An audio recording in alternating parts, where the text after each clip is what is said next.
Urban den andens historie. Urban den anden blev født i Frankrig, men voksede op i Italien, og som 53-årig blev han pave. Det var han i 11 år, til han døde.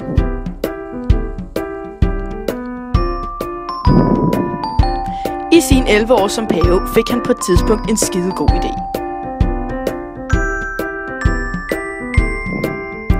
Og den idé gik ud på, at de kristne havde rigtig mange indbyrdes kampe og skænderier. Så Urban den anden gjorde det til sin plan at skabe en fælles fjende for alle kristne, muslimer.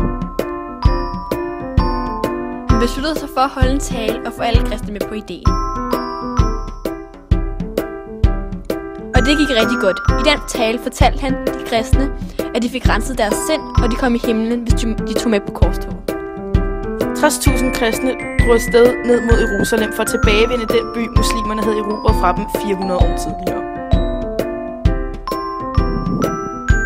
Desværre døde han 14 dage inden de erobrede byen tilbage.